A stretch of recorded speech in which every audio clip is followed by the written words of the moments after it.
I'm outside the Isha Foundation here in Coimbatore. Joining me is Sadhguru himself, who's of course started the Free Temple campaign, which has become a major talking point this election, especially in southern India. Sadhguru, thank you for speaking to us. Firstly, what's the message to the voters out there today? Well, as I already said, we must understand the significance of being in a democratic country. That means as people, as ordinary people, doesn't matter who you are, how big you are or how small you think you are, all of us have one vote. So it levels every human being as one. That's important.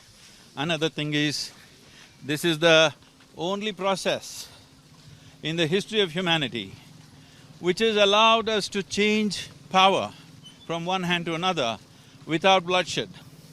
Otherwise, never in the history of humanity have we managed to shift power without bloodshed, without killing. So this is a phenomenal process. Do not compromise it by either voting based on your religion, caste, creed, even party affiliations. You must see from your own understanding, from your own intelligence, who you think is competent enough, capable enough, committed enough to bring well-being to the people of your state. That is where your vote should go. Only then we keep democracy alive. The moment we start voting in predetermined ways, we are just going back to feudalism. Let's not do that to our country, that our country should be a democratic process. To be a successful democracy, every individual must vote, and every individual must vote according to his or her choice, not by any other considerations. Well, but you yourself in a video message have said that, your vote goes to the person, to the party in fact, who will work towards freeing temples in Tamil Nadu. Yes, of course, because that matters to us. I said 5 things that I want. Well, only this picked up momentum. So, talking about temples, as we have already spoken enough, that over 37,000 temples are in a state of decay out of 44,000 temples. When I say they are in a decay, there's hardly 1% to manage the entire process of the temple. They are all earning below 10,000 rupees per annum, but they have enormous wealth. Where this wealth is going, what's happening, is something that we need an external audit to look at. So, now we have said what we have said. 2 smaller parties in Tamil Nadu have said they will definitely go all out with the suggestions we've made, but they don't have the power. But the 2 major parties have taken incremental steps, which are baby steps, but I think they're good steps. So whoever gets elected, we will definitely work with them to take this to its logical end, because it's in the people's hearts that this must happen. Nearly 3.3 crore people, 3.32 crore people have supported this through missed calls and other means of communication. So when that many people want it, I don't see how any government can ignore it.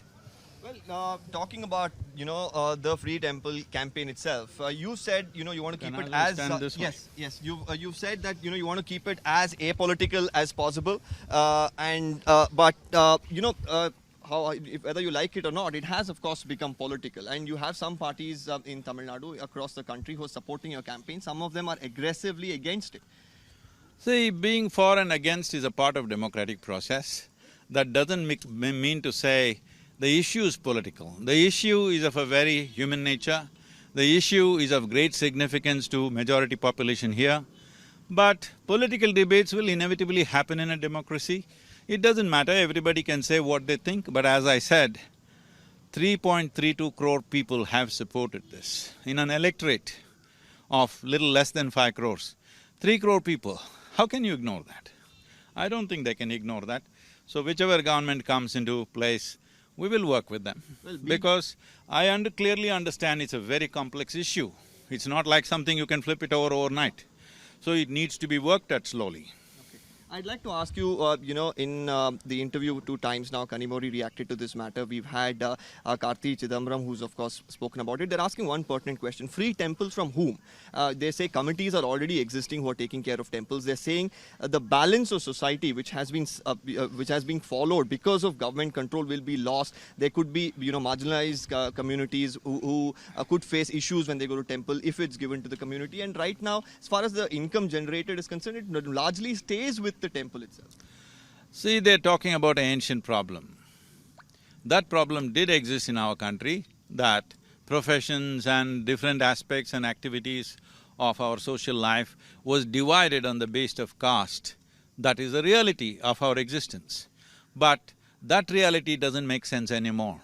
So you can't be talking about the same problem that existed 50, 100 years ago and going on saying the same thing.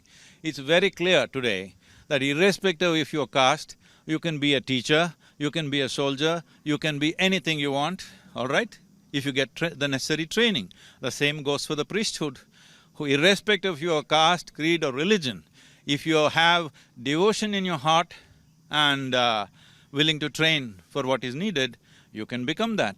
So this whole thing about bringing caste into this as if it's some kind of a barrier, no. That barrier by law is gone long time ago. In social practice, unfortunately, it's still there. This is one of the best ways to level this out. Tomorrow when you see that anybody can come into the temple, not only come into the temple, they can also be part of running the temple, and we don't even ask them what is your caste. When that happens, real leveling of the society will happen. Those who are not being treated as equals in villages, it will change significantly when they are part of the spiritual process also.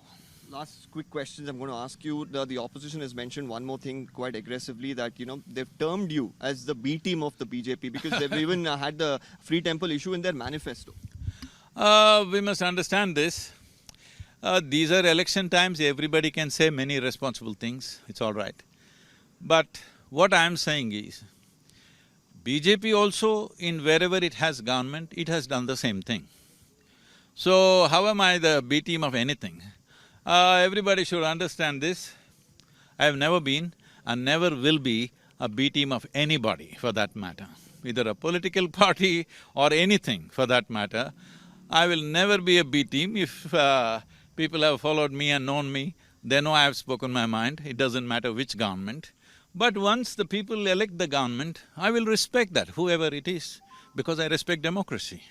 Maybe I disagree with them, but when people have elected, I bow down to them because that is the nature of democracy. My opinion is not higher than people's will. That's how I understand democracy. So, final question to you. This particular campaign, is it going to be limited right now to Tamil Nadu? Because you have your ashram spread out across the country and the world. How are you going to take this nationally now forward?